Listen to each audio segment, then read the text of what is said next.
전미애수님, 한 주간 잘 계셨죠? 한 주간 동안 댓글 달아주신 모든 분들 다 잘 읽어봤고요. 정말 너무 감사드리고 다 읽어드리면 좋겠지만 또 몇 분만 또 선별해서 오늘도 읽어드리도록 하겠습니다. 성부와 성자와 성령의 이름으로 아멘. 네, 문정숙님, 시무님 감사합니다. 며칠 전 손녀딸에게 제가 좀 작아지고요. 이마에 성수를 십자성호를 이마에 성수를 찍어서 십자성호를 그어 주었어요. 뭐지? 하며 즐거워하더군요. 성수를 얼굴에도 뿌려달라고 해서 살짝 뿌려주니까 미스트인 양 두드리며 좋아했어요. 이상한 아이들이 아니라 착한 아이들이네요. 저희는 어렸을 때 어머니께서도 항상 아침에 깨우시는 게 성수로 이마에다가 십자가를 이렇게 그려주면 짜증나서 일어났죠. 안 일어나면 어머니가 성수통을 이렇게 빼서 뿌려버리거든요. 그래서 안 일어날 수가 없었던 그런 기억이 있었는데 우리 애기들은 착하네요. 예수님의 루갈다님, 저도 그 그림이 그려진 아버지의 영광이 되는 삶이라는 책이 있고 거기에 있는 기도문으로 기도도 하는데 전 본당 이 신부님께서 신자들에게 소개하시고 책자도 교우들에게 사비로 사셔서 나눠줬거든요. 마더 에우제니아에 대해서도 강의해 주셨고요. 그런데 전 신부님께서는 교회의 뜻을 따르고 순종해야 한다고 강론으로 자주 말씀하셨는데 교회에서 허락하고 인가받았는데 인정할 수 없다 하시면 어떻게 되는 건지 머릿속이 조금 복잡해지고 혼란스러워지네요. 네, 스타글로우 님도 같은 말씀이셔요. 보이지 않는 하느님의 말씀하실 때 여쭤볼까 말까 말았는데 오늘은 여쭤봐야겠다는 생각이 들어서요.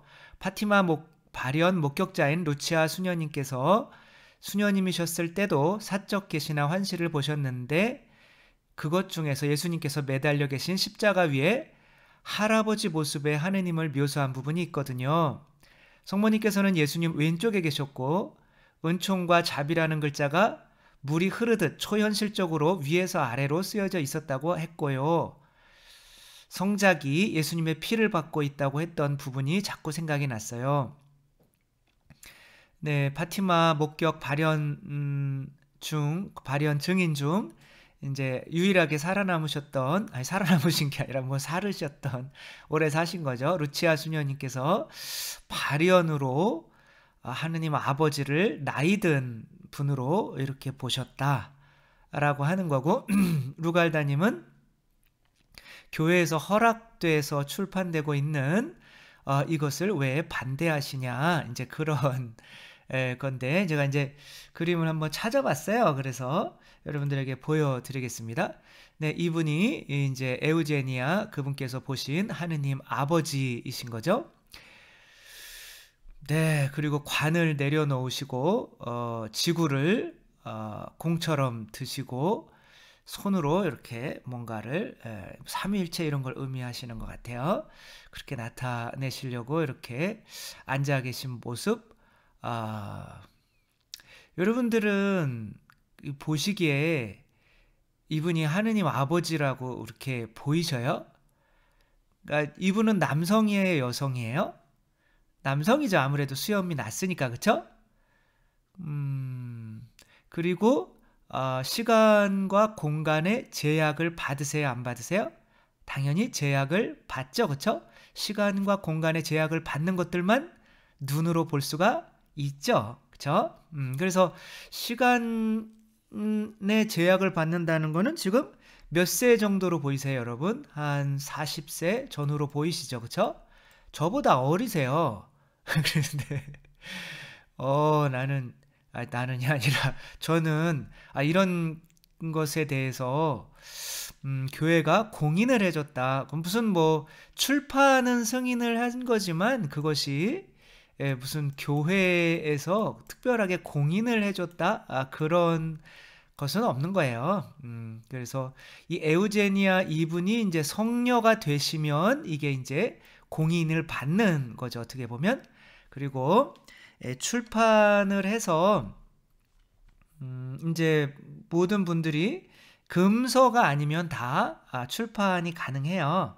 그리고 그 단계가 있어요. 그리고 교황청에서 인정을 한 것을 지역교회 주교님들이 나는 그거는 인정을 못하겠다라고 이렇게 이야기하시기가 좀 뭐한 거고, 그쵸? 그리고 이제 지역교회에서 인정을 했더라도 더 큰 보편교회 바티칸에서 그런 거는 인정할 수 없다. 그러면 우리는 어디를 따라야겠어요? 지역교회 주교님을 따라야겠어요? 아니면은 교황청을 따라야? 교황청을 따르는 게 당연한 거죠, 그렇죠? 그래서 어떤 큰 그런 게 있는데, 일단은 성경에서 한번 제가 보여드릴게요. 탈출기 33장 20절에 그리고 다시 말씀하셨다. 그러나 내 얼굴을 보지는 못한다. 나를 본 사람은 아무도 살 수 없다. 이것은 하느님께서 우리에게 알려주신 당신을 볼 수 있는 우리가 수준이 안 된다는 거죠. 예를 들면 저희가 볼 수 있는 한계가 있죠. 저희가 코로나 바이러스가 보이나요? 안 보이죠, 그렇죠? 혹은 저희가 우주가 보이나요? 안 보이죠, 그렇죠? 그러니까 저희가 볼 수 있는 어떤 한계가 있단 말이에요. 그 한계를 넘어서는 분이시다라는 거죠. 만약에 그분을 진짜로 보고 싶으려면 우리가 죽어야 돼요. 죽어서 새롭게 태어나야만 하는 거죠. 요한복음 14장 9절 한번 보시겠어요? 예수님께서 그에게 말씀하셨다. 필립보야, 내가 이토록 오랫동안 너희와 함께 지냈는데도 너는 나를 모른다는 말이냐? 나를 본 사람은 곧 아버지를 뵌 것이다. 그런데 너는 어찌하여 저희가 아버지를 뵙게 해주십시오 하느냐? 라고 하는 거죠. 그러니까 이것은 뭐냐면 예수님께서 뭐라는 거예요? 아버지의 계시라는 거예요. 예수님을 본 것이 아버지를 본 거다.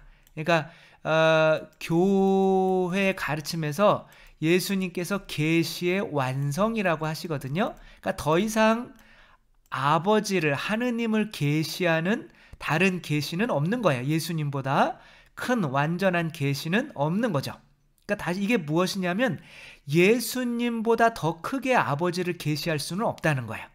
그러니까 내가 만약에 아버지를 직접 보셨다면 예수님께서 아버지를 가장 완전한 계시로서 계시할 필요가 없는 거예요. 그러니까 계시라는 거는 안 보이기 때문에 보여주는 게 계시거든요.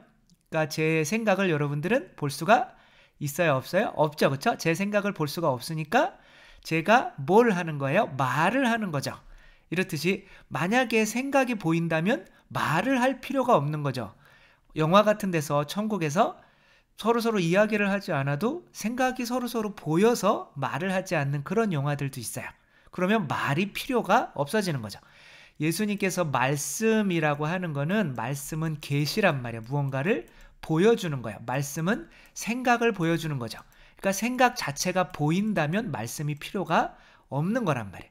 계시 차원에서 아버지가 이렇게 인간의 눈에 보일 수 있었다면 예수님께서 계시하시러 올 필요가 없는 거죠. 요한 1서 한번 보시겠습니다. 지금까지 하느님을 본 사람은 없습니다. 마들의 에우제니아 그분께서 얼마나 위대한 분인지 모르겠지만 요한이 있을 때까지 예수님을 본 사람은, 하느님을 본 사람은 단 한 사람도 없는 거예요. 그러나 우리가 서로 사랑하면 하느님께서 우리 안에 머무르시고 그분 사랑이 우리 안에서 완성됩니다. 이렇게 그분 사랑이 우리 안에서 완성되는 것을 보고서 하느님께서 내 안에 계시다는 걸 우리는 인지할 수 있는 거지, 우리가 눈으로 하느님을 봐서 인지하는 게 아닌 거죠. 또 한번 볼까요? 이게 241항인데 이것은 뭐죠? 가톨릭 교회 교리서인 거죠. 이 때문에 사도들은 예수님께서 한 처음에 계셨으며 하느님과 함께 계셨고 하느님이신 말씀이시며 예수님께서 하느님의 말씀이죠. 그렇죠? 보이지 않는 하느님의 모상이시고 콜로세인들에게 보낸 편지가 있죠. 거기에서 하느님께서는 눈에 보여요? 보이지 않아요? 보이지 않는 거예요. 그래서 가톨릭 교회 교리서에도 하느님께서는 보이지 않는 분으로 이렇게 나타나셔요. 그러니까 말씀이 의미가 계시 차원에서 의미가 있는 거죠. 그러니까 큰 교회에서 교회는 하느님을 보이지 않는 분으로 이렇게 이야기를 하고, 제가 옛날에 본 곳에서는 하느님을 눈으로, 아버지를 눈으로 보았다라고 하는 사람은 이단이다라는 교회의 그런 결정을 본 기억이 나요. 근데 제가 찾으려고 했는데 지금은 찾을 수가 없더라고요. 한참 공부할 때 봤던 건데, 그래서 하느님 영광의 광채시면 하느님 본질의 모상으로서 만물을 당신의 강력한 말씀으로 지탱하시는 분이시다. 이게 아버지를 이제 설명하는 건데, 일단은 아버지는 가톨릭 교회 교리서 241항에서는 보이지 않는 분으로 이렇게 묘사를 하고 있다. 이것은 덴징거라고 뭐 DS라고도 하고, 덴징거 슈너만인가요? 덴징거 휴너만인가? DH라고도 하고, 덴징거 슈미트 뭐라고도 해서 DS라고도 하고, 아무튼 이런 건데, 이제 그동안에 교회에서 정한 가르침들을 모아놓은 책들이에요. 그러니까 이제 이 덴징거라고 하는 것은 우리 신학을 하는 사람들이 기필코 꼭 가져야만 하는 그런 건데, 여기에서 이제 정리해 놓은 거예요. 거기서 하느님께서는 영적 실체이다. 지금 아버지를 이야기하고 있는 거예요. 아버지는 영적인 분이시라. 그러므로 하느님께서는 보이지 않는 분이시다. 인비지빌리스. 이거는 보이지 않는 분이시다. 하느님 아버지께서는 영적인 분은 그러니까 예수님은 왜 보이냐? 예수님은 육을 취하셨잖아요. 근데 아버지는 육을 취하신 적이 없어요. 영적인 분이란 말이에요. 그래서 아버지까지 봤다고 하는 사람은 어떻게 보면 이단입니다. 그분은 색깔과 형상으로 표현될 수가 없다. 이게 교회의 가르침이에요, 여러분. 색깔과 형상으로 표현될 수가 없고 눈에 보이지 않는 분이시고, 그 이유는 영적인 분이시기 때문에 그렇다라고 하는 것은 교회의 가르침입니다.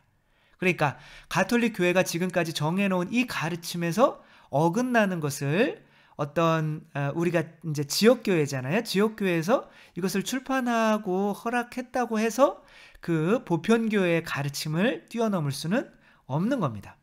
그리고 그 교회에 좋은 것들이 많잖아요. 왜 굳이 교회에서 아니라고 큰 보편교회에서 아니라고 하는데 뭐 굳이 이거를 할 필요가 있을까요? 아무튼 뭐 그런 거죠.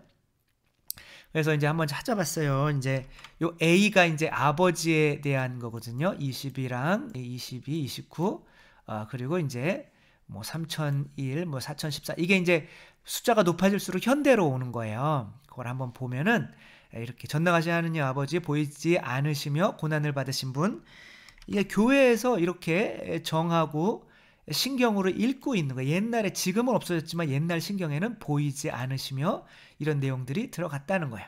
전능하신 하느님 아버지, 만물의 창조주, 세세의 임금님, 죽지 않으시고 보이지 않으시는 분을 저희는 믿나이다. 혹은 전능하신 하느님 아버지, 만물의 창조주, 세세의 임금님, 돌아가시지 않고, 왜 이렇게 자꾸 돌아가시지 않는 걸 강조하는지 모르겠어요. 보이지 않는 분을 저는 믿나이다. 전능하신 하느님 아버지, 보이지 않는 분, 유영무영한 모든 피조물의 창조주를 저는 믿나이다. 제1차 바티칸 공의회 1870년 4월 24일 제1차 바티칸 공의회에서 데이필리우스라고 하는 이런 문헌에 나오는 거예요. 거룩하고 보편적이며 사도로부터 이어오는 로마교회는 한 분이신 하느님께서 참으로 살아계시며 창조주이시고 하늘과 땅의 주인이시며 전능하시고 영원하시며 헤아릴 수 없고 이해할 수 없으며 지성과 의지 그리고 완전성에 있어서 무한하신 분이라고 믿고 고백한다.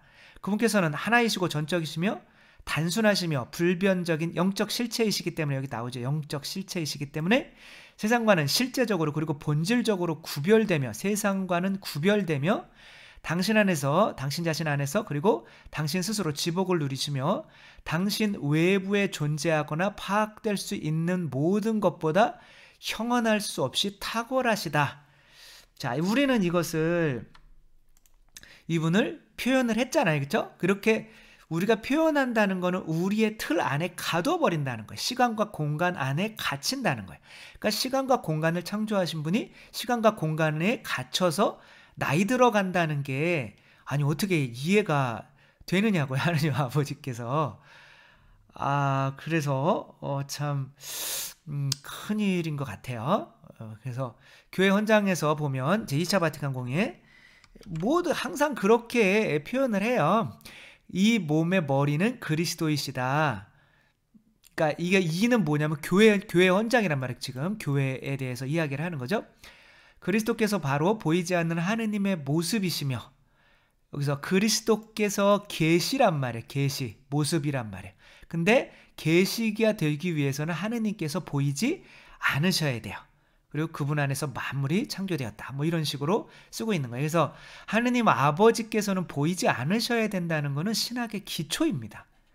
근데 이것이 우리나라에서 어떻게 출판 허가를 받았는지는 잘 모르겠지만 저는 인정할 수가 없고, 신학적으로 이것들을 인정하라고 저한테 강요를 하시는 분들이 혹시 있으시다면 그것을 신학적으로 저한테 어떤 무언가를 이제 보내주시면 감사하겠어요. 그러나 교회에서 이렇게 역사적으로, 성경에서, 그리고 역사적으로, 그리고 공의에서 이렇게 하느님께서는 보이지 않는 분이시라고 이렇게 인정한 것을 이렇게 작은 지역교회 혹은 누군가 지금 성인이 되지도 않은 어떤 분에 의해서 아버지를 봤다고 해가지고 그거를 왜 반대하느냐, 그렇게 할 수는 지금은 없는 거예요. 그래서 여러분들이 안전한 길을 가시려면 교회에서 공인된 것들을 바치시기 바랍니다. 그럼 하느님이시여 사람이신 그리스도의 신은 교회에서 뭐 공인이 된 거냐? 그 공인이 안 된 거예요. 그것도 어떻게 보면.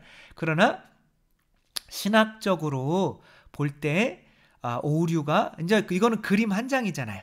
하느님이시여 사람이신 그리스도의 신은 10권이에요.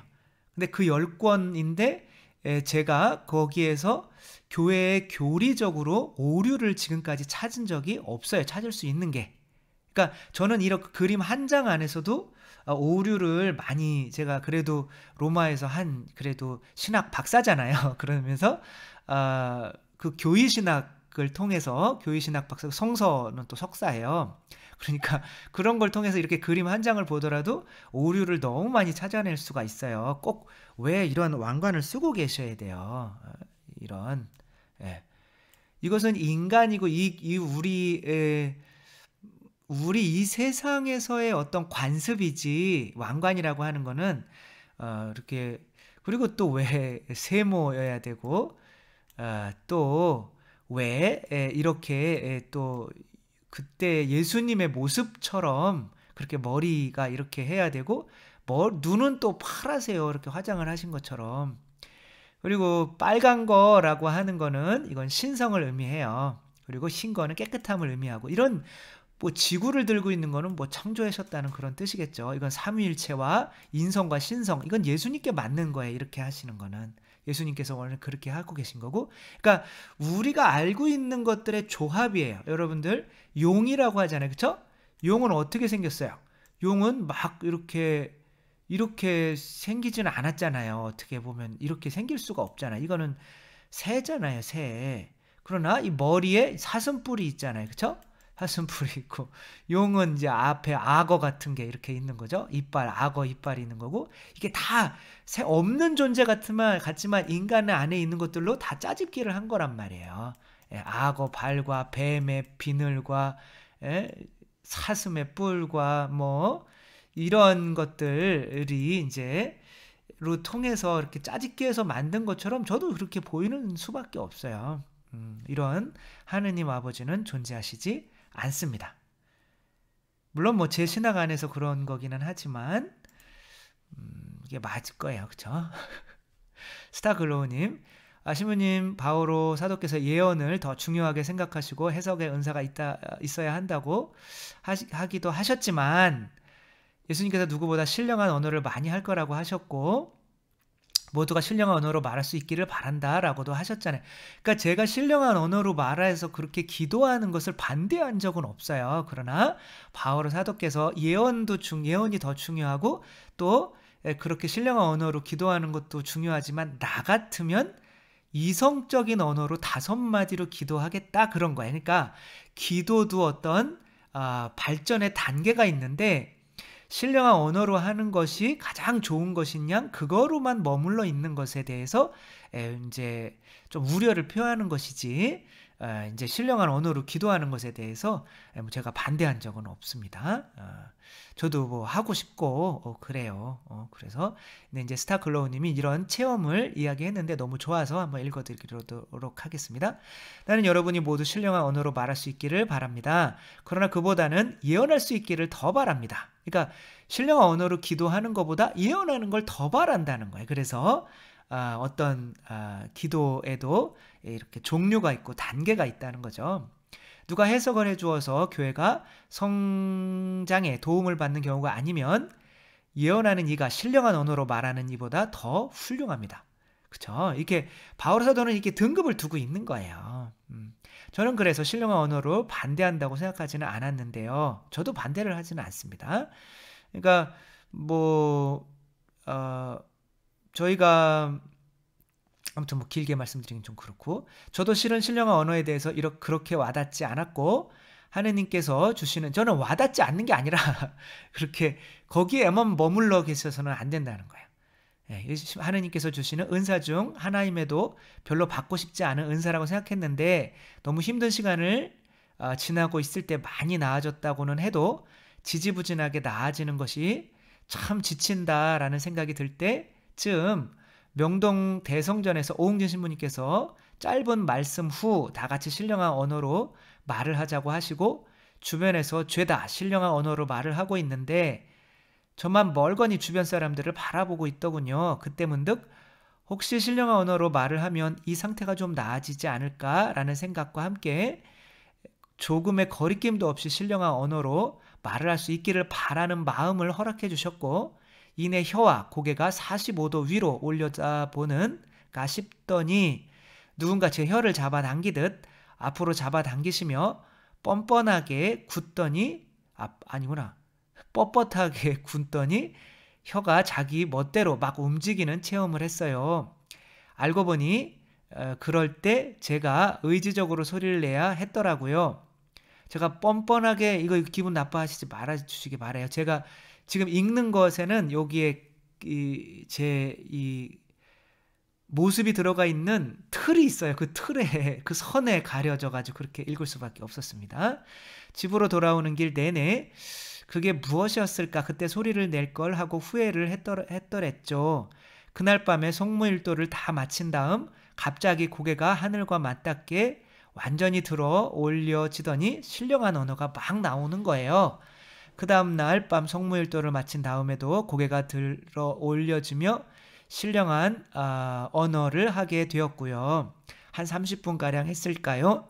너무나도 충만한 기쁨과 사랑에 눈물이 다 날 지경이었습니다. 네, 이렇게 좋은 말씀해 주셔서 감사하고 저는 뭐 신령한 언어를 해서 기도하면 좋죠. 기도 안 하는 것보다 훨씬 낫고 또 성령께서 나를 이끌어 주신다는 어떤 믿음도 생기게 되고 또 하느님께 성령님께서 나를 대신해서 기도해 주신다는 그런 의미도 되고 저도 성직자 수도자 성령 묵사회 응회에 일주일 동안 가서 그런 또 영적인 그런 언어로 기도도 하고 영가도 부르고 뭐 다 했습니다. 네. 그래서 그런데 이제 제가 말씀드리려고 하는 거는 그런 것에만 머물러 계셔서는 안 된다는 것인 거지 제가 그거 자체가 이제 안 좋다 뭐 나쁘다라고 말씀드린 거는 아니라는 거 이렇게 한번 다시 한번 말씀을 드립니다. 소아 대레사님 어제 미사 후에 주차장에서 예수 성심상에 인사하러 갔는데 그 곁에 털퍽 앉아 계신 할머니가 궁금해서 기도하고 나서 함께 털퍼덕 앉아서 한참을 할머니 사연을 듣고 공감해 드리고 왔습니다. 그 할머니는 무교이신데 속상할 때마다 자주 여기 온다는 말에 예수님 옆이라 그런 거라며 예수님이 저를 할머니께 보낸 것 같네요 하며 제가 아닌 예수님 도구인 느낌이 들어서 너무나 감사하게 여겨졌고 예수님을 대하듯 할머니를 위로하고 기쁜 주의를 보냈습니다. 다음번에 만나면 예수님 소개를 좀 더 해드려야겠다는 마음으로 또 뵙고 싶네요. 네, 소아 대레사님 너무 정말 이쁘셔가지고 한번 이 체험을 읽어드리고 저희도 이런 것을 보면서 앞으로 이런 상황이 있을 때 또 이렇게 하면 좋겠다라는 마음으로 한번 읽어드렸습니다. 김리나님, 십자군 기도는 제 기억으로는 옛날에 했었는데 어머니 세대에 뭔 이유인지 모르지만 금하게 된 걸로 압니다. 5, 6년 전인가 저희 본당에서도 어떤 자매가 그것을 하면서 사람들에게 책을 주길래 느낌이 이상해서 당당하게 안 주고 집을 찾아다니면서 쉬쉬하면서 주더라고요. 그래서 본당 신부님께 갖다 드렸더니 그 자리에서 찢어버리시고 절대 하면 안 되신다고 해서 그 자매가 하는 행동을 막았던 기억이 납니다. 내용을 정확히는 모르겠고 교회에서 금지된 건가 봅니다. 네, 뭐 금지되지 않은 것이라면 당당하게 줄 수가 있겠죠. 그런데 이런 것들이 마치 교회를 개혁시키려고 하는 어떤 그런 것인 양 그렇게 나누어주고 하는 것이라면 예수님께서 교회를 통해서 구원하시기로 했으니까 일단은 교회에서 공인된 것들만 기도를 바치시면 좋지 않을까 싶습니다. 참예수님 신부님, 오프스데이 소속 신부님은 일반 신부님들과 뭐가 다른가요? 궁금합니다. 똑같아요. 뭐가 달라요? 오프스데이라고 하는 거는 하나의 수도회입니다.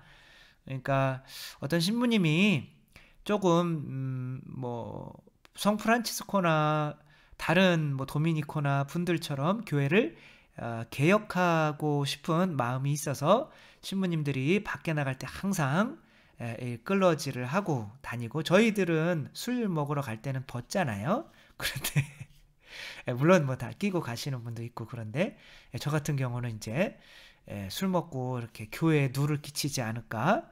물론 뭐 지금도 계속 세 잔만 먹고 있어. 이번 추석에도 아니 추석이 아니라 설에도 딱 세 잔밖에 안 먹었어요. 글라스에 좀 잔이 커진 거죠. 물론 이제 글라스에 소주만 먹은 건 아니에요. 맥주 이렇게 해서 소주 세 방울 떨어뜨려 가지고 네, 잘 지켰어요. 네, 근데 뭐 그렇게 어렵지도 않더라고요. 요즘에는 이거 너무 좋으니까 세 잔만 먹고 아침에 뭐 술을 먹은 건지 안 먹은지 뭐 그런 것도 모르게 깨어나니까 너무 좋더라고요. 그러니까 왜 진작 안 그랬을까 싶은데 오프스데이 같은 경우는 이제 굉장히 규율이 좀 엄하죠. 그리고 대학도 있어요. 상타크로체라고 로마에. 그리고 뭐 교회에 공식적으로 인정된 신부님들이고 그러니까 이제 요거는 약간은 좀 지나친 건 아닌가 뭐 그런 거 싶긴 게 있어요. 이렇게 그분들은 미사할 때 항상 이걸 이렇게 하고 해요. 왜냐하면 지금 예수님을 만져야 되는데 이게 종이에 더럽혀질까 봐 종이를 넘길 때 이렇게 넘겨요. 좀 심한 거 아닌가 싶기는 하지만 아무튼 뭐 똑같은 신부님들이다. 그런 거죠. 김정수님 신부님 감사드립니다. 아이들이 성당 잘 다니는 걸 보면 저는 세상에서 제일 부럽습니다. 용돈으로 기도도 나름대로 해보지만 안 되네요. 딸과 손자 성당에 다니게 하는데 이게 저의 소원인데 어찌해야 할까요? 비법을 알려주세요. 지치네요. 그래도 지혜를 구하며 저는 그냥 비법을 알려달라고 해서 읽어드린 건데 제가 본 비법이 있겠어요. 기도와 희생밖에 없는 거죠. 지치지 않는 게 비법인 거죠. 기도와 희생을 하시면 언젠가 쌓여서 딸과 손자들이 성당에 다니게 하실 수 있을 것 같아요. 저희 어머님도 저가 신부되라고 계속 지치지 않고 기도를 하셨거든요. 그러다 보니 제가 지쳤잖아요. 그래서 신부가 되려고 이렇게 들어온 것처럼 우리가 바치는 기도와 희생은 항상 어디로 가지 않고 머물러 있는 거 믿고 끝까지 기도하시는 수밖에 없는 것 같습니다. K작은꽃님, 신부님 강의가 제 삶에서 맞는 것 같아요. 제 안에 뱀을 죽이고 나는 죽었습니다를 매일 되뇌이니까 정말로 나의 생각은 죄였음을 깨닫습니다. 내 머리로 열심히 산다고 살아봤지만 나만 고통이 밀려왔지요. 그것이 뜻대로 잘 되지는 않지만 이제는 하느님 나의 머리가 되어주세요 라고 맡겨드립니다. 정말로 평화가 오더라고요. 지금 세상에서 제일 제가 문제가 되는 거는 뭐 스마트폰이나 인터넷이나 이런 뭐 음란한 것들이 이런 걸 통해서 아이들이 보는 것이나 그것보다도 더 문제인 거는 내가 누구랑 싸워야 되는지를 모르는 게 문제인 것 같아요. 그런 것들을 보게 만드는 것도 나 자신이거든요. 그래서 내 안에 이 뱀이 있고 자아가 있고 그 뱀과 대화하는 것이 바로 생각이라는 거. 물론 예수님과 대화하는 거는 기도가 되는 거지만 그것이 아니고 내가 내 안에 갇혀서 대화하는 이 생각은 다 뱀과 대화하는 거고 그것을 통해서 뱀에게 물려서 독이 나한테 퍼지는 거예요. 그래서 생각이라고 하는 것을 최대한 하지 않으려면 내가 기도를 해야 되는 거예요. 그러니까 기도라고 하는 건 하느님과 대화한 거죠. 하느님이 나는 십자가에 못 박혀 죽었습니다 라는 거를 하느님께 말씀을 드리면 뱀이 대화하면서 근데 너는 저거를 뭐 오늘 TV에 나오는 재밌는 것을 봐야 돼 라고 하는데 나는 죽었습니다 그렇게 했는데 죽은 사람이 왜 그거를 봐야 돼? 라는 생각이 들잖아요. 그렇죠? 그러니까 생각끼리 싸우는 거예요. 그래서 이 뱀의 생각에 휩쓸리지 않게 되는 거죠. 어떤 물론 그분은 약간 도를 뭐 추구하는 분인 것 같은데 그분은 이제 그런 유튜브에 보니까 그런 말씀을 하시더라고요. 나 몰라라고 하는 거예요. 몰라라고 하라는 거야. 생각을 멈추기 위해서. 어떤 생각이 몰려오면 막 후회되는 생각이 올라오면은 몰라. 그러면 난 몰라. 그래. 근데 몰라 그러는 것도 괜찮지만 근데 우리는 예수 그리스도와 함께 죽은 거잖아. 이제는 내가 사는 것이 아니라 그리스도께서 내 안에 사시는 거잖아요. 그렇죠? 그것으로 생각을 끊으라는 거죠. 그래서 생각들이 들 때 나는 죽었습니다 라는 걸 믿고 바치면 생각이 이제 끊어지니까 이제 하느님과 대화할 수 있는 수준이 되는 거죠.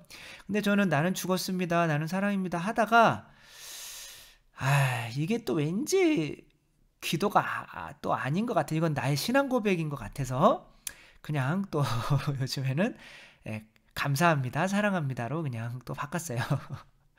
그래서 죽었어. 내가 정말 뱀이 내 안에 있는 뱀이 나를 고통스럽게 했는데 나는 죽었습니다. 그러니까 어떻게 돼요? 그리스도의 피로 죽은 거니까 감사합니다. 또 나는 사랑입니다. 나는 그리스도입니다. 그러니까 어떻게 돼요? 나는 사랑을 하는 거죠. 그렇죠? 그래서 감사합니다. 사랑합니다만 해도 또 효과가 있는 것 같아서 매 순간 물 위를 걷듯이 그 다음에 내가 감사와 사랑이 사라지면 다시 물속으로 빠지는 것처럼 내가 그리스도께서 내 앞에 계시면 나는 매 순간 어떤 힘들고 어려운 일이 와도 어떤 바닷물고기님은 그러셨대잖아요. 그쵸? 그때도 읽어드렸지만 암입니다 라는 말씀을 들었을 때 감사합니다 라는 말이 나왔다고 하잖아요. 그건 이미 내가 죽은 거죠. 그쵸? 그래서 그렇게 매 순간 감사할 수 있으면 그리고 사랑할 수 있으면 그것이 물 위를 걷는 거죠. 우리가 그 삶으로 이렇게 나갔으면 좋겠고요. 이명희님 오늘도 몰랐던 것을 이해할 수 있게 해주셔서 감사드립니다. 특히 신부님 말씀이 제 안에 싹을 틔우고 있다는 것이 참 기쁘네요. 11조도 하게 되고요. 7기도도 합니다. 보험으로요. 네, 이렇게 변화되어 가시는 모습이 또 아름다우셔서 한번 읽어드렸습니다. 송사비나님, 어떤 분이 1년 동안 영성체 못하신다고 하셨는데 로컬 성당도 이제 외국이죠. 한인 성당도 오픈. 물론 확진자 나오면서 닫기도 하지만 찾기가 참 어렵습니다. 신부님 영성이 우리와 남다르신데 뭐 남다르지 않아요. 똑같고 어쩌면 모자랄 수도 있어요. 아무리 유명해지신다고 초심을 잃을까 싶네요. 그래서 제가 전에 댓글 달아드린 거 읽은 가운데에서 어떤 분이 이제 제가 교만해질까 걱정스럽다라는 그런 걸 읽어드려서 이제 읽어드리지 말았어야 되는 건데 그래서 이제 그러시지 않을 거라는 이제 그런 말씀을 해주시는 건데 그럴 수도 있죠. 사람이 어떻게 될지 모르잖아요. 저는 항상 불안해요. 그러니까 저를 위해서 기도를 많이 해주시고 저도 조심할 테니까 기도를 많이 교만하지 말라고 해주시기 바랍니다. 나라물건이기님이 나오셨네요. 오래전에 일하고 와서 몸이 몹시 피곤하여 잠을 잘 때 가위에 가끔 눌려 그때에는 제가 너무 피곤해서 그런 줄 모르고 별로 신경 쓰지 않았습니다. 그리고 얼마 후에 그리고 그런 일이 저절로 없어지더라고요. 근데 2년 전쯤에 잠자는데 잠결에 제 뒤에 무엇이 있고 가만히 있으며 저를 차서 침대에서 떨어뜨리려는 생각이 들고 처음으로 그것이 악령이구나 생각이 들어 있는 힘을 다해 성모님 도와주세요 소리 지르며 깨어났어요. 얼른 성수를 가져다 방에 뿌리고 저도 성수 찍고 십자가 긋고 기도하고 다시 잠을 잤어요. 이후에 다시 그런 일이 없어요.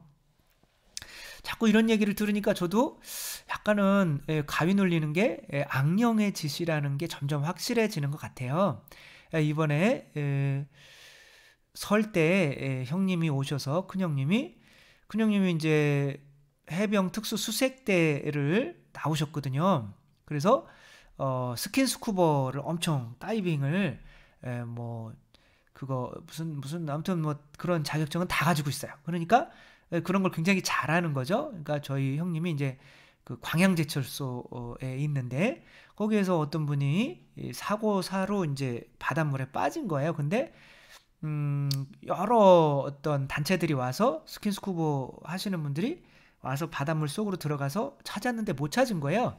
근데 형님이 자기가 이제 혼자 들어가서 이제 어머니가 좀 내 아들이 저 밑에 있는데 왜 애들 못 찾냐고 그래가지고 다들 가고 밤에 형님이 혼자 들어가서 그 사람을 이제 찾아내온 거죠. 자기 자랑하려고 이제 와가지고 술 먹고 이제 자기 자랑하는 거죠. 그런 와중에 그 이제 시체를 찾고 이제 데리고 나왔을 때 사람들이 이제 밤이니까 또 한 5천, 6천 명이 모여 있었는데 싹 갔더래요. 그러니까 얼마나 좀 그래요, 그렇죠? 그리고 이제 있는데 그날부터 매일 악령. 근데 그걸 본 사람이 이제 그 사람이 이렇게 형님을 보다가 이렇게 형님 몸 쪽으로 머리를 돌렸대. 형님이 이제 데리고 나온 사람은 얼굴을 안 보려고 이제 뒤돌아 서 있었는데 이렇게 형님 얼굴을 보려고 이렇게 머리를 탁 도르는데 목에서 피가 팍 터졌다고 하더라고요. 무섭죠. 그러나 참아야 돼요. 그래가지고 이제 형님이 그날부터 가위를 그냥 하도 눌려가지고 근데 이제 뭐 성당을 제대로 안 다니던 때였던 거죠. 그런데 성당을 자주 안 다니던 때였어서 그래서 안 되겠다 싶어가지고 성호를 긋고 잤대요. 그러니까 성호를 긋고 잔 이후부터는 또 한 번도 안 들린다는 거예요. 그러니까 뭐 저희 어머니가 또 가가지고 또 성수 뿌리고 뭐 그런 예수님 성모님 또 걸어놓고 그 집에 이제 그렇게 하기도 했는데 아무튼 그 이후로는 또 한 번도 안 걸린다는 거 보면은 무언가 분명히 있기는 한 것 같아요. 박마리아님, 코로나가 힘들었지만 신부님 강의를 듣기 위해서 은총을 받은 것 같아요. 그러니까 저도 은총인 것 같아요. 그러니까 코로나 때문에 여러분들을 만나게 됐고 여러분들에게 제가 또 생각하는 것들을 또 이야기할 수 있게 됐고 해서 참으로 저는 뭐 여러분들에게 감사하고 코로나에게도 어떻게 보면 감사합니다. 아픔과 고통의 원인을 주변에서 찾았는데 바로 나 자신임을 깨달아가면서 문제를 곰곰이 생각하기보다는 주님께 문제를 봉헌하고 주님께 집중하는 게 평화로워지는 것 같아요.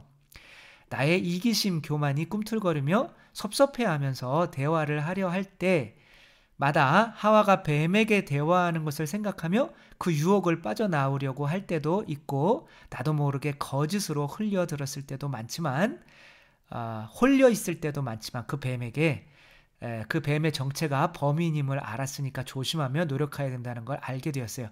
내 안에 있는 자아가 뱀인 것만 알으면 정말 90%가 끝난 겁니다. 제가 하는 얘기. 제가 오산성당에서 그래서 어쩔 수 없이 자아 얘기부터 해야 되거든요. 뭐랑 싸워야 되는지 전쟁 나가는데 적군부터 복장부터 알려줘야 되잖아요. 근데 한 2년이 지나니까 그때서야 신자분들이 조금씩 알아듣기 시작하더라고요. 그 전까지는 나는 좋은 사람인 거예요. 그러니까 내가 생각을 많이 하는 것도 나는 좋은 생각인 거예요. 그러나 생각 자체가 나를 미워하는 사람 생각하면 더 미워하게 만들고 또 돈에 대해 생각하면 더 돈에 집착하게 만들고 더 안 좋게 내 생각 안에 빠지고 갇히고 두려움 안에 사로잡히게 만들거든요. 그러니까 이것을 아는 게 정말 중요한 거죠. 매일 묵상은 매일 듣고 다른 강의도 시간 나는 대로 듣고 11조 15기도 하느님의 사람이신 그리스도의 시등을 실천하고 기도하고 있습니다. 너무 감사드립니다. 박마리아님, 냐냐 냥삐님, 저는 삼구 이야기를 이번 코로나로 유튜브 강론 듣기 시작하면서 처음으로 알았어요. 그러니까 얼마나 우리 교회가 불과 몇십 년 전에 가톨릭 그 교리 문답에서도 삼구가 있었거든요. 그런데도 지금은 다 잊어버렸고 가르치지 않는다는 것이 이게 정말 큰일인 거죠. 이제는 싸움을 해야 되는데 누구랑 싸움을 해야 되는지를 안 알려주는 이런 상황이 된 거죠. 큰일인 거죠.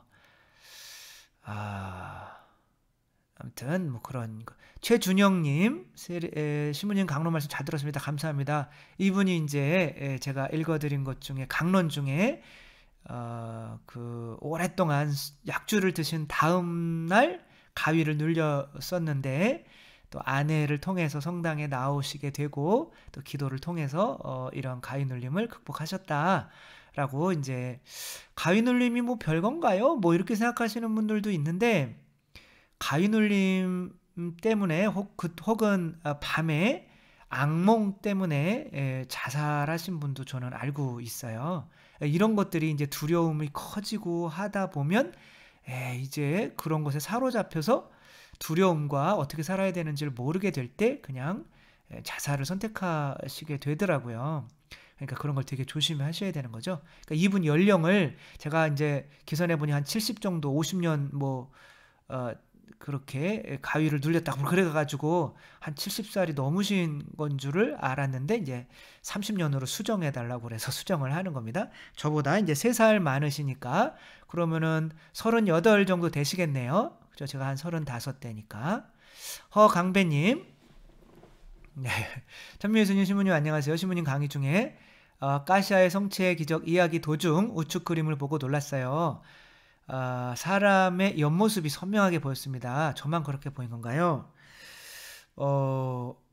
그게 아니고요. 그거는 이제 옆에 이제 그것을 이렇게 찍어서 그 여기다가 이제 촛불을 이렇게 뒤에다 붙이면 여기 이제 예수님의 이런 옆모습이 이렇게 나타나요. 나타나는 게 아니라 이제 새겨져 있는데 우리가 그냥 육안으로 보기엔 좀 어렵고 촛불을 이렇게 뒤에다가 대면 비치면 이렇게 예수님 옆모습이 있는 거죠. 그것을 이제 그림으로 여기 감실이 있고 그 옆에 제대에다가 그림으로 그렇게 이제 그려 놓은 거를 이제 보신 거죠.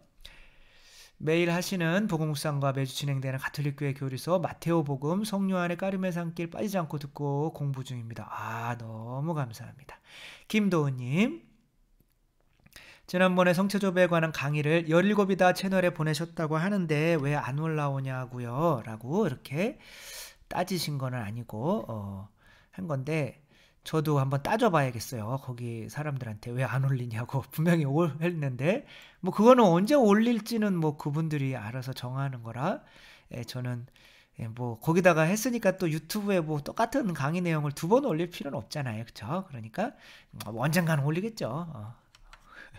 김은영님, 저도 계속 가위 눌리면서 살아왔어요. 심지어 가위 눌리는 것이 무서워서 꼭 새벽 2시만 되면 혹은 밤 12시만 되면 잠은 오는데 잠드는 것이 두려웠어요. 얼마나 두려웠겠어요. 어떤 분은 정말 저희 작은 형도 이제 가위 눌림 이번에 와서 이야기하다가 눈을 떴는데 너무 위에 있는 그 검은 얼굴이 두려워가지고 소리 지르고, 그리고 어떤 분은 이제 한번 그걸 보고 무서워서 다시는 이제 가위 눌릴 때 눈을 안 뜬다고 이렇게 말씀을 하시는데, 마귀인가 하고 생각하려니 저는 성당도 꾸준히 열심히 다녔어요. 그래서 이건 뭘까 생각이 들었어요.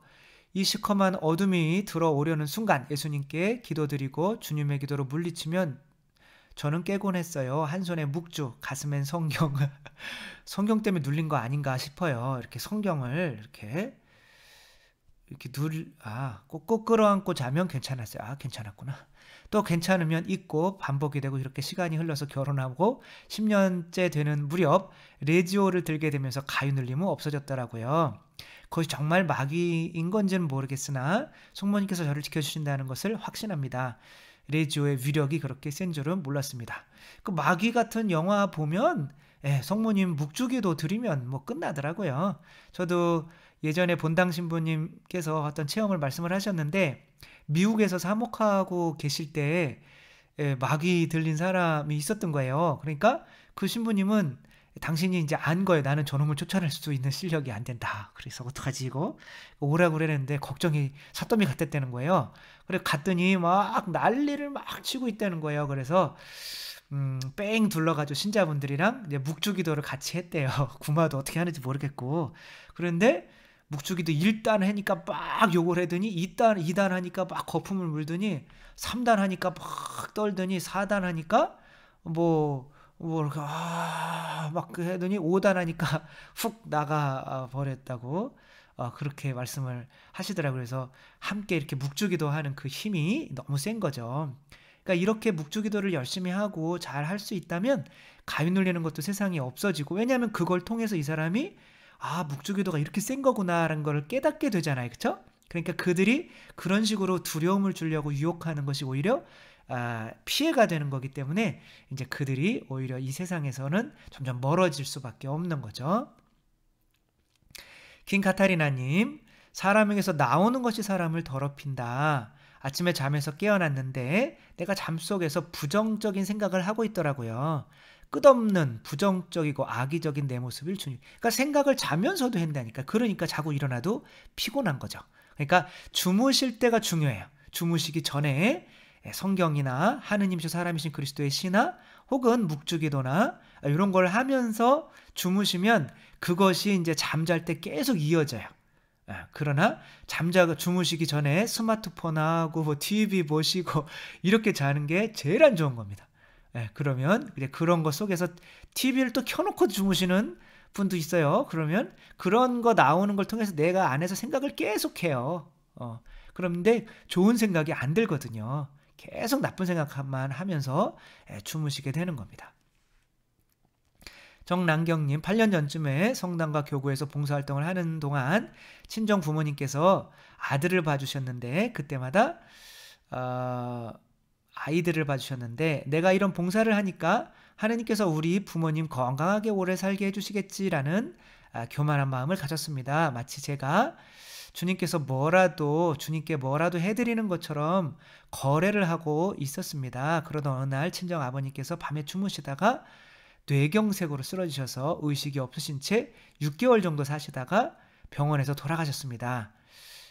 이게 이제 그런 거죠. 우리들이 하느님과 거래하는 경우가 많잖아요.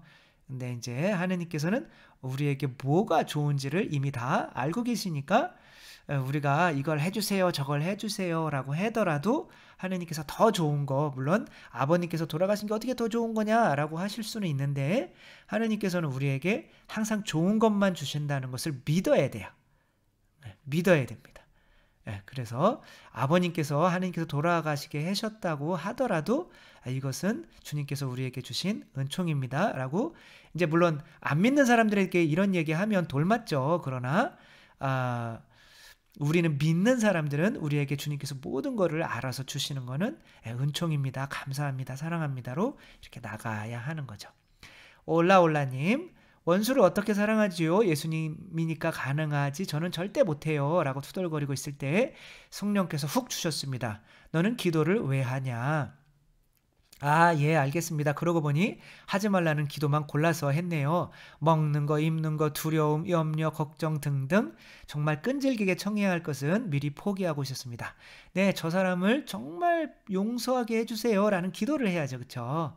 그런 기도를 하면 나머지는 덤으로 받게 되는 거니까 그 덤을 기도하지 마시고 내 안에 하느님께서 원하시지 않는 마음이 있을 때 그것을 없애달라고 기도하는 것이 가장 좋은 기도라는 거. 마리의 동행님, 강의 초반부에서 신경과는 달리 세 분이신 하느님이라는 설명은 매우 낯익고 낯설고 어색합니다. 요거 이제 신경이라고 하는 것은 니케아 콘스탄티노폴리스 신경인 거죠. 한 분이신 하느님을 저는 믿나이다. 한 분이신 하느님을 저는 믿나이다. 우리 이렇게 한 분이신 하느님을 저는 믿나이다 라고 고백을 하잖아요. 그렇죠? 근데 세 분이신데 한 하느님이라고 하는 이제 제 말은 너무 낯설고 어색하다. 가톨릭 신앙은 삼위로 일체이신 한 분 하느님을 고백하는 거 아닙니까? 페르소나 개념을 개별 인격체로 보기에 그렇게 해석하는 것 같은데요. 신성은 나뉠 수가 없는데 하느님을 세 분으로 이해하는 것이 과연 옳은지, 또 신경 번역이 바뀌어야 한다고 하는데 그 근거는 무엇인지 가능하면 보충 설명 부탁드려도 될까요? 아마도 수녀님이나 신부님이나 그분들에게 부탁을 받으셨거나 어쨌거나 신학을 조금 아니지 이제 많이 하신 분 같아요. 그래서 근데 이제 그래서 삼일체 신학이라는 것이 이제 어려우니까 한번 보도록 하겠습니다. 여기서 질문 자체에서의 이제 조금 틀린 면들을 한번 보도록 할게요. 그러니까 하느님이 세 분이시다라고 하는 것에 대해서 한 하느님이다. 그러니까 세 분이시다라고 하는 것에 대해서 약간 낯설고 어색하다라고 하시는 말씀 같은데요. 삼위로 일체가 이제 한 하느님이잖아요. 일체이신 한 분 하느님을 고백하지 않습니까? 이게 문제인 거예요. 이걸 좀 삼위라고 하는 것과 세 분이라고 하는 거는 같은 말이에요.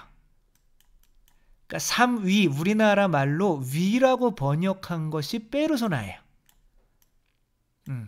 근데 다시 페르소나를 분으로 번역을 해요. 이게 헷갈리는 거예요. 여러분도 헷갈리시죠, 그렇죠? 그러니까 분을 페르소나란 말이에요. 이 분이. 그러니까 또 신성은 나뉠 수가 없는데 하느님을 세 분으로 이해하는 것이. 그러니까 신성과 페르소나를 또 구분을 해야 돼요. 신성은 나뚜라고 수브스탄시아, 에센시아, 히라보로 하면 이제 우시아 뭐 그렇게 되는데 이 나뚜라는 신성은 하나고, 그러니까 신성은 하나 두 개, 뭐 하느님의 신성을 하나 두 개 개수로 표현하는 건 좀 그렇지만 신성은 한 분, 두 분으로 표현돼서는 안 돼요. 신성은 하나이고 두 개이고 그렇게 표현돼야 돼요. 하나, 둘, 하나, 한 개, 두 개. 그러니까 한 분이신 하느님을 저는 고백하지 않습니까? 세 분으로 이해하는 것이 과연 옳은지, 또 성신경의 이 그런 번역이 한 분이신 하느님을 저는 믿나이다 라고, 그것을 저는 한 하느님을 저는 믿나이다 이렇게 해야 되는 거예요. 분이 빠져야 되는 거예요. 이게 과연 근거가 있는 건지 보충 설명을 이제 해드리도록 하겠습니다. 그래서 제가 조금은 그래도 신학을 하신 분이라고 믿고 이 라틴어 본과 이제 합쳐서 이렇게 설명을 드릴게요. 자, 일단은 삼일체는 가톨릭교회 교리서 252항은 교회는 실체, 여기서는 실체라고 하는 건 본성입니다. 하도 여러 말로 번역을 하기 때문에 그래서 이제 나뚜라라고 번역을 하는 거야. 그래서 여기서는 우리 한국말로 여기서 가톨릭교회 교리서는 실체라고 번역을 했어요. 그러니까 도대체 근데 저는 번역이 조금은 죄송스럽습니다만 번역을 하신 분들에게 본질, 그래요. 본질이나 본성이나 이렇게 번역을 하는 게 옳지. 실체는 어떠한 것의 실체, 이 마이크의 실체는 뭐예요? 그러니까 마이크가 실체다라고 하는 거는 약간 존재하는 어떤 의미지, 이걸 본성의 의미도 분명히 있지만 약간은 너무 광범위한 단어로 이렇게 번역을 하지 않았나? 교회는 실체라는 단어를 단일성에서 보는 하느님을 표현할 때 단일성, 그러니까 한 분이, 그러니까 한 하느님인 거죠. 일치라는 그 하느님을 표현할 때 사용하며, 위격이라는 단어는 성부, 성자, 성령의 사이에 실제적 구분에서 본 삼위를 가리킬 때 사용한다라는 거예요. 그러니까 위격은 세 분이라고 할 때 삼위를 가리킬 때 여기서 삼위라고 하는 건 페르소나예요. 세 페르소나. 하느님은 몇 페르소나예요? 세 페르소나. 이거는 교리입니다. 그다음에 254망 보면 하느님 삼위는 한 하느님이시다 이렇게 이야기해요. 세 신들이 아니라 세 위격이신 한 분 하느님 곧 한 본체의 삼위에 대한 신앙을 우리는 고백한다. 네, 자 한번 볼게요. 이게 뭐 쉬운 게 쉬운 게 아니라 어려운 게 아니에요. 삼위는 한 하느님이야. 이거 잘 번역했어요. 한 분 하느님이라고 번역했으면 틀린 거예요. 삼위는 한 하느님이시다. 삼위. 그러니까 이건 뭐예요? 세 페르소나란 말이에요. 세 페르소나는 한 하느님이시다. 한 나뚜라다. 세 신들이 아니라 이거는 삼신론인 거예요. 그러니까 나뚜라가 이제 세 개가 되는 거예요. 그러면 세 신인 거예요. 성부, 성자, 성령이 한꺼번에 보이면 이거를 삼신론이라고 하는 거예요. 성부도 신성이 있고 성자도 신성이 있고 성령도 신성이 있어야 하느님이 되는 거잖아요. 그렇죠? 그러니까 여기서 성령님 비둘기로 있고 아버님 나이 드신 아버님 좀 젊으신 예수님 이게 삼위일체로 표현을 하잖아요. 그러면 이 분들이 지금 세 분이 다 하느님으로 보이잖아요. 하느님으로 보인다는 거는 하느님으로 만드는 신성이 각자 가지고 있다는 거예요. 이거를 삼신론이라고 그래요. 삼신론이라고 한단 말이에요. 아니면 한 분 하느님을 만들기 위해서 물이나 무슨 수증기나 뭐 얼음이나 그런 식으로 얘기하는 걸 일신론이라고 그래요. 양태론이라고 합니다. 하느님은 한 분인데 어떨 때는 아버지로 나타나고 어떨 때는 아드님으로 나타나고 어떨 때는 성령님으로 나타난다 라고 하는 거를 일신론, 양태론 다 이단입니다. 하느님은 세 분으로 구분돼 있어요. 물, 수증기 이런 것처럼 이건 하나잖아요. 그렇죠? 세입 클로바 이런 건 하나잖아요. 그렇죠? 어떨 때는 아버지, 어떨 때는 사장님, 어떨 때는 남편. 제가 남편이 돼본 적이 없어가지고 잘 말이 안 나오네. 아무튼 그렇게 표현하는 건 다 일신론입니다. 그 양태론인 거죠. 한 사람이 형태만 바꾸는 거죠. 가면만 바꿔 쓰는 거죠. 그런 거를 일신론 이단이라고 하는 거예요. 그리고 이렇게 세 분을 또 완전히 구분을 하지만 또 세 분을 똑같이 이렇게 같은 시간에 같은 공간에 이렇게 그려 넣어서 세 분을 동시에 보이게 만드는 거를 삼신론이라고 하는 거예요. 그리고 이렇게 안 되려면 어떻게 해야 돼요? 한 신성을 어떻게 해야 돼요? 이렇게 계속 주고받게 하는 거란 말이에요. 이걸 뭐라고 그러냐면 관계라고 하는 거예요. 렐라시오라고 하는 거예요. 다시 한번 볼게요. 삼위는 한 하느님이사 세 신들이 아니라 세 위격이신 한 분 하느님. 저는 여기 정말 확언하건대 여기에 한 분 하느님 이 분자는 라틴어에 없습니다. 왜냐하면 세 위격이라는 게 세 분이란 뜻이에요. 그러니까 세 분이신 한 하느님 곧 한 나뚜라의 세 페르소나에 대한 신앙을 우리는 고백한다 이건 거예요. 그래서 라틴어로 한번 보여드리도록 하겠습니다. 트리니타스 에스트 우나 이건 뭐 뜻이냐면 트리우니타스예요. 그러니까 세 분이 하나가 되는 건 삼위일체라는 그런 뜻이에요. 삼위일체는 하나다. tres deus non confitemus 그러니까 세 하느님이 아니라는 거예요. 세 하느님이 아니라 왜 나뚜라는 하나니까 set unum deum 한 하느님인데 in tribus personis 이게 뭐예요? 삼위라는 거예요. 이게 페르소 삼위 그러니까 삼위 안에서 한 하느님이 된다. 근데 한 하느님이라는 말 자체가 좀 이상하니까 그냥 한 분 하느님이라고 하자라고 한 거예요. 근데 그 분이라는 게 페르소나란 말이에요. 우리나라에서 그렇게 번역을 하면 안 되는 거예요. 트리니타템 콘substantial 잘난 체 하려고 빨리 읽으려고 콘수브스탄시알렘 그러니까 트리니타템 그러니까 우리 삼위일체이신데 꼬는 같이예요. 위드 그 수브스탄시알라고 하는 건 뭐냐면 나뚜라예요. 그러니까 나뚜라랑 같은 말이 수브스탄시아, 에센시아 뭐 이런 말인 거. 우시아라는 히브리어로 그렇고. 그러니까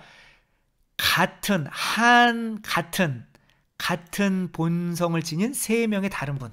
다시 한번 볼게요.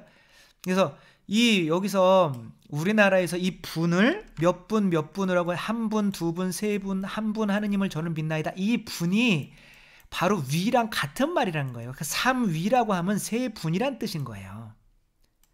근데 세 분이신데 한 하느님이 된다는 것을 우리는 고백한다는 거예요. 근데 한 분 하느님을 믿는다면은 성부, 성자, 성령 중에 누굴 믿는다는 거예요, 도대체.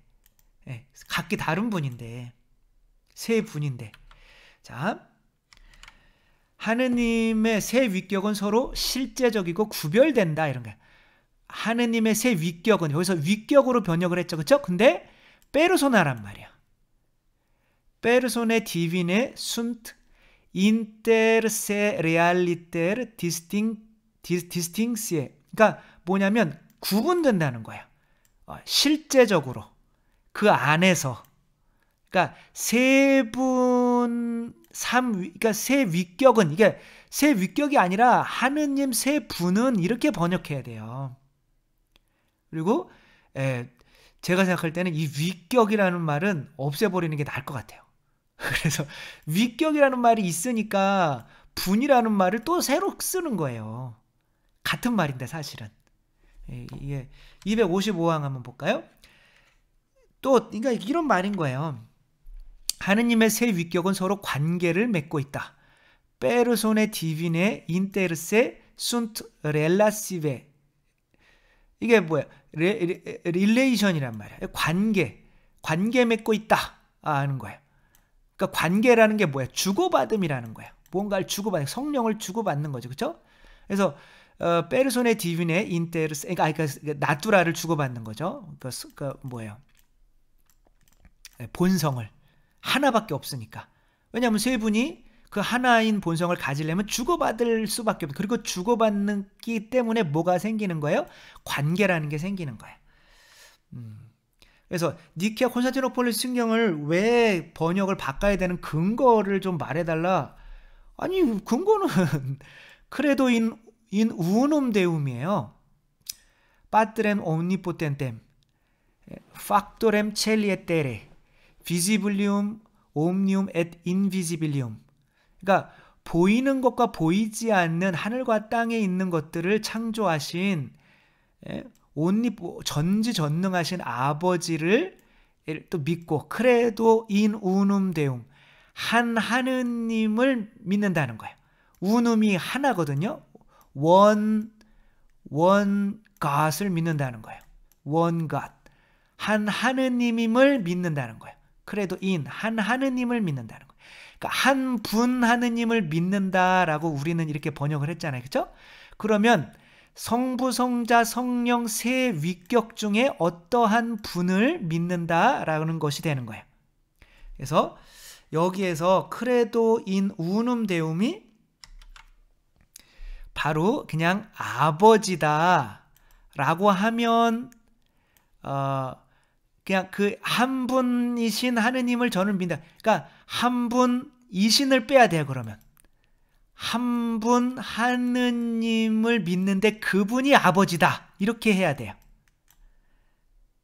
근데 성부, 성자, 성령의 이 삼위일체를 말하는 것이라면 크레도 인 운um deum은 어떻게 해야 되냐면, 거기서 이제 크레도 인 운um deum에서 아버지 나오고 성령님, 아들 나오고 성령님 나오고 이렇게 나오는 이것이 이제 사실 이게 정상이죠, 그렇죠? 이것을 의미하는 크레도 인 운um deum이라면 한 하느님을 믿는다고 해야지 한 분 하느님을 믿는다고 하면 안 되는 거예요. 왜냐하면 분과 위라는 우리나라 말은 같은 말이기 때문에, 위에서 보셨듯이. 네, 이 정도 하면 이제 이해를 하시면 좋을 것 같습니다. 이시영님, 안녕하십니까 신부님. 저는 신부님의 가톨릭교회 교리서 해설을 가족과 함께 듣는 신자입니다. 사실 저희 가족 중 누나가 어릴 때 기독교 복음 선교회 JMS, 제가 그래서 뭔지 잘 몰라서 찾아봤어요.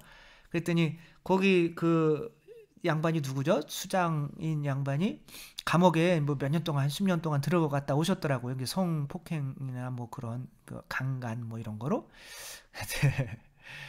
근데 이제 누나가 거기에 들어가 있다는 거예요. 그래서 교리에 대해서 이제 내가 이제 한번 맞짱을 뜨시겠다는 거죠. 근데 반박할 때 천주교 가톨릭 신앙이 초대교회이며 정확한 거다밖에 설명을 할 수가 없더라고요. 그래서 여기 나오네요. 성경 비유말 거기를 표현하는데 구름을 타고 불과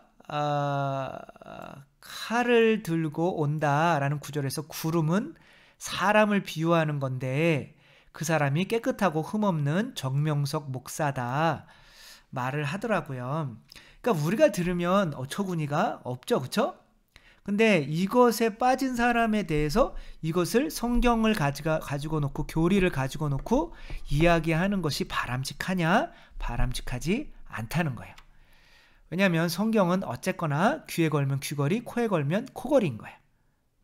내가 그렇게 해석하고 싶으면 구름에 대한 어떤 깨끗함이나 어떤 사람이나 구름이 뭐 덥고 뭐 이는 내 사랑하는 아들 뭐 목소리가 들리잖아요, 그렇죠? 그게 하나의 인격체가 되는 거잖아요. 그리고 구름이 또 어떠한 페르소나를 의미한다면 그 구름이 내가 그리스도를 떠받치고 이 세상에 오는 뭐 나는 그런 사람이다라고 해석을 할 수가 있는 거예요. 근데 뭐 그것을 또 아니다 뭐라고 해석해봐야 이들이 변하지 않아요. 이 반박할 수 있는 어떠한 교리를 이렇게 저한테 원하시는데 교리 자체로 그분을 회개시킬 수는 없어요. 그분이 뭐 때문에 들어갔는지를 아셔야 돼요. 그분이 그 교리 때문에 들어가는 거 아니에요. 신천지에 빠지든 어디에 빠지든 그분은 외로워서 들어가는 겁니다. 그러니까 그 외로움이 거기서 달래진 거예요. 그러니까 내가 외로움이 달래졌기 때문에 거기에서 해는 교리를 믿어버리는 거예요. 그러니까 사람은 어떻게 돼 있냐면 사람은 육이 있죠. 육체가 있죠. 그렇죠? 육체가 있어요. 눈으로 보고 읽고 하는 성경, 글씨 같은 게 있단 말이에요. 그 글씨 자체로 그거 싸워서는 안 되는 게 그게 글씨 자체가 뭐 옛날에 있었던 거냐 아니면은 뭐 번역할 때 없어진 거냐 그런 식으로 싸워서 그 사람을 변화시킬 수는 없어요.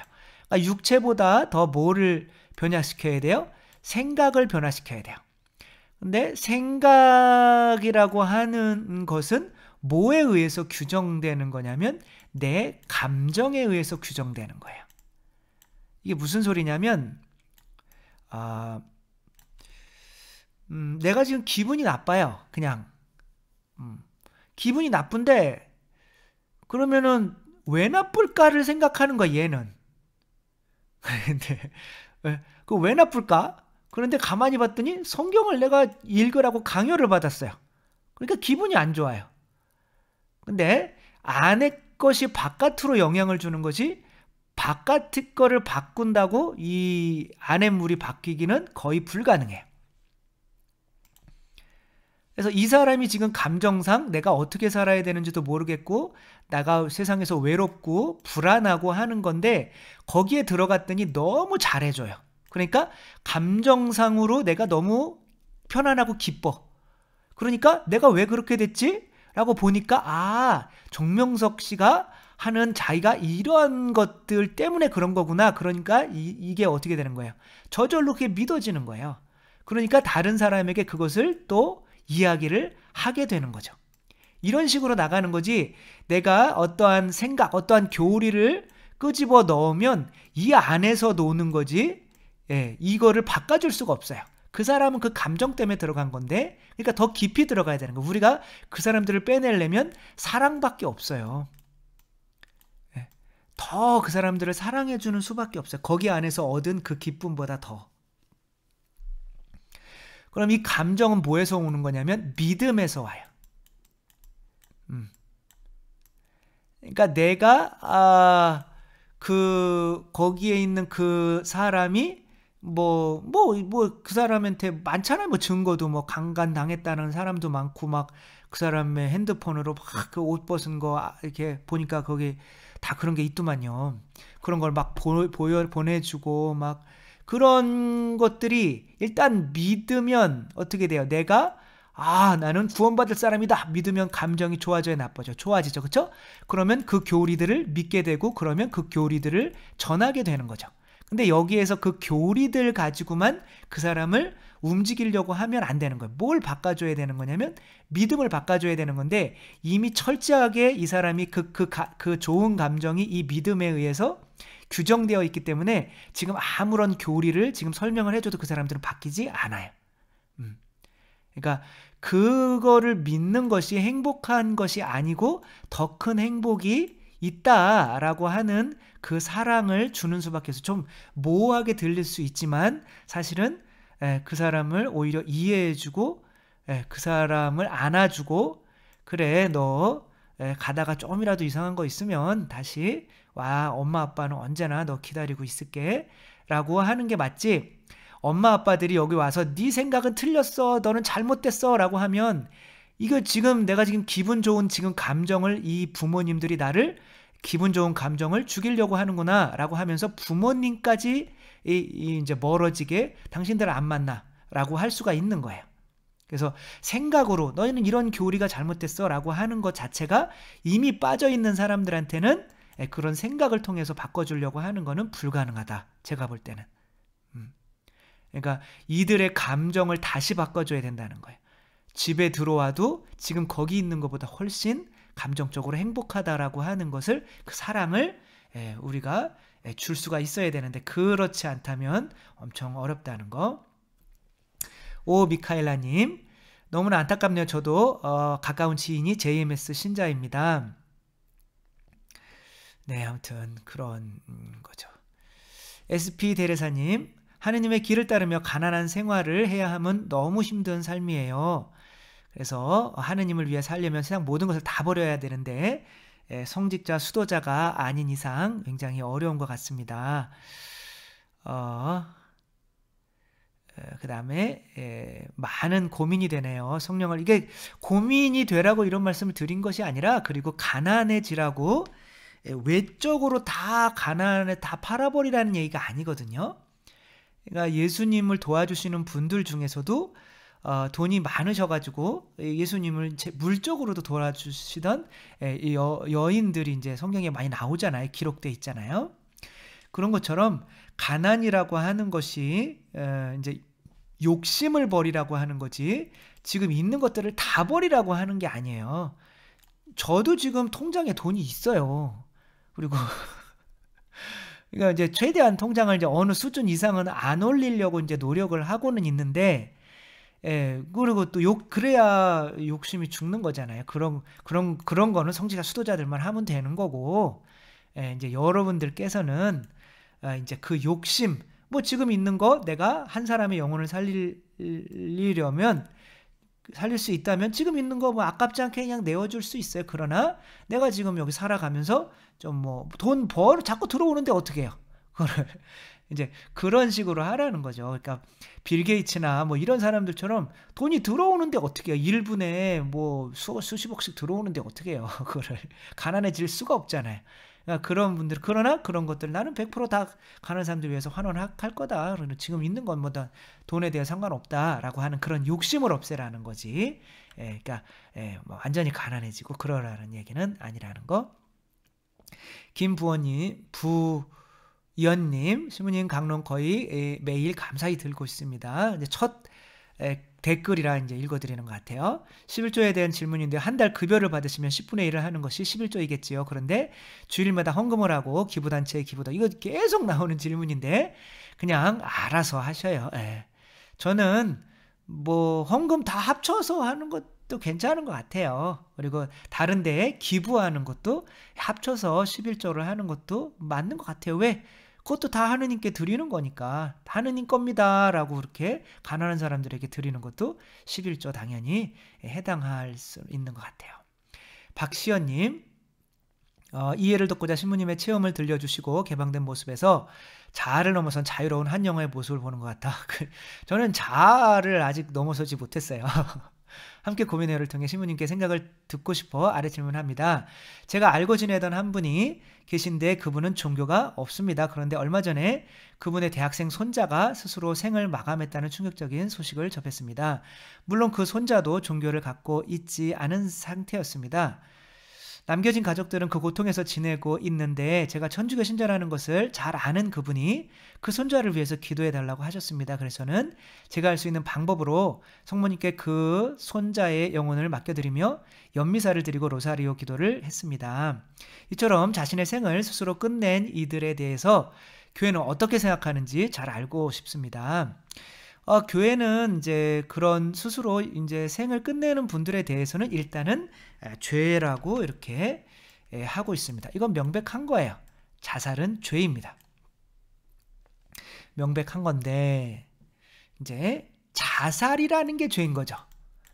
스스로 나는 내 생명을 왜 생명을 살인하지 말라는 거를 이제 죽이는 죄인 거죠. 그렇죠? 그러나 자살이 아니라 어떤 우울증이나 어떤 병, 그것도 우울증이 병이잖아요. 그렇죠?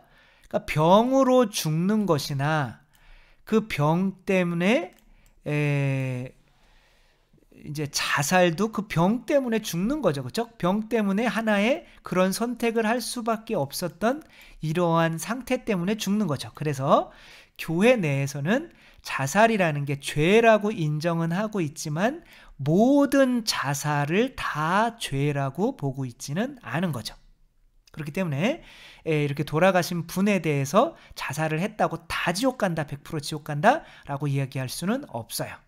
그래서 자살을 한 분들도 어떻게 보면 교회 내에서 제가 알기로는 장례미사를 해드려도 되는 것으로 알고 있어요. 왜? 병으로 돌아가신 걸 수 있으니까. 물론 그런 거를 통해서 하면 자살은 죄가 아닌가 보네. 그런 미사를 해주니까 그러니까 뭐 자살해도 되겠네. 그렇게 생각할까 봐 이제 조심스러운 거는 있는 거죠. 있는 거지만 자살 자체를 100% 다 지옥 간다라고 얘기하고 있는 거는 아니다라고 하는 거죠. 그리고 그처럼 자신의 생을 스스로 끊는 이들이 만약 지옥에 간다고 한다면 그 영혼들을 위해 드리는 우리의 기도는 그들을 지옥에서 나올 수 없게, 물론 지옥에 있는 영혼들을 위해서 기도할 필요는 없어요. 그러나 자살한 분들을 위해서 하는 거는 그분들이 이제 지옥에 안 갔을 수도 있으니까 기도를 드리는 거죠. 그리고 이제 내가 혹시 기도를 드리는데 그분이 지옥에 갔었더라도 내 기도는 어디 안 가요. 다른 어떤 분에게 의해서 쓰이게 되는 거니까 허무한 기도는 하나도 없으니까 기도 바쳐드리면 좋은 겁니다. 김도은님, 예수님을 더 많이 알고 믿고 희망하고 사랑하고 싶은 마음이 점점 커지는데요. 기혼 여성이지만 나중에라도 수도자처럼 속죄와 거리를 두며 예수님을 배우고 기도하며 더 가까이 살아갈 수 있는 방법을 알려주실 수 있을까요? 그런 시설이 있다고 들은 것 같은데 잘 몰라요. 저도 잘 몰라요. 그런 시설이 있는 건 모르는데 보통은 지금은 이제 어떤 거를 해요? 이제 3회라고 하는 걸 하죠. 그렇죠? 수도에 결혼하신 분들이 이제 성물도도 바치면서 뭐 프란치스코나 뭐 예수회나 뭐 다 수도회마다 있어요. 그렇죠? 뭐 가르멜 회나 다 3회에 있으면서 그 수도자들처럼 이제 살려고 이제 노력을 하시는 그런 데 들으시는 게 제일 좋지 않을까 싶네요. 정성희님, 2월 24일 신부님 강론 중에서 사람 낚는 어부의 일을 하면 하나님께서 저를 굶어 죽지 않게 해주신다고 하셨습니다. 사람 낚는 어부의 일이 본당 봉사활동, 창세기 말씀 봉사자 등등인지, 제가 아마 거기서 굶어 죽지 않는다는 거는 아마 성직자를 의미한 것 같아요. 전문적인 교육을 받고 교리신학원 등 선교사 활동을 하시는 분, 물론 선교사도 마찬가지겠죠. 그렇죠? 뭐 아직까지 뭐 선교사로 나가셔서 굶어 죽었다는 분이 계시는 건가요? 그리고 본업을 아예 사람 낚는 어부의 일로 바꿔야 하는 건지, 아니 본업을 뭐 지금 결혼 생활을 하시고 계시면 결혼 생활 하는 가운데에서 최대한 그 직장에서도 안 믿는 사람이 많으실 것이고, 그죠? 같이 사는 동네에서도 안 믿는 사람이 많을 것이고, 그러니까 사람 낚는 어부는 세례 받은 모든 사람의 의무입니다. 세례 받았으면 선교를 해야 되는 의무인 거죠. 왜? 사랑하라는 게 우리의 유일한 계명이니까. 근데 지옥 가는 사람을 그냥 냅두는 게 사랑은 아니잖아요. 그렇죠? 그리고 지옥 가는 사람을 구할 수 있다면 그것만큼 큰 사랑은 없는 거죠. 그러니까 사람 낚는 어부가 되는 거는 모든 이들의 일인데, 아마도 이 일을 이제 본격적으로 더 크게 할수록 하나님께서는 이 사람의 일하는 사람은 먹을 자격이 있는 거죠. 그래서 굶어 죽지는 않게 하는데 고생은 하실 수 있죠. 그러니까 뭐 굶어 죽지 않으려고 이 일을 하는 것처럼 그렇게 말씀을 하시면 안 되고, 이제 그런 일을 굶어 죽더라도 이제 할 수 있으면 하느님께서 이제 알아서 이제 채워 주시는 거니까, 뭐 굶어 죽는 것이 겁나서 이 일을 이제 못하는 그런 상황이 되지는 않게 하시면 되겠죠. 네, 아무튼 감사드리고 한 주간 동안 또 좋은 댓글, 또 좋은 체험들, 좋은 질문들 또 많이 해주시기 바랍니다. 그리고 한 주간 동안 더 행복하시기 바라고, 그렇게 저도 여러분들 위해서 또 한 주간 기도하겠습니다. 주님께서 여러분과 함께 전능하신 천주 성부와 성자와 성령께서는 여기 모인 모든 이에게 축복을 내리시어 길이 머물게 하소서. 주님과 함께 가서 복음을 전합시다. 하느님 감사합니다. 성부와 성자와 성령의 이름으로 아멘. 네, 감사합니다. 사랑합니다.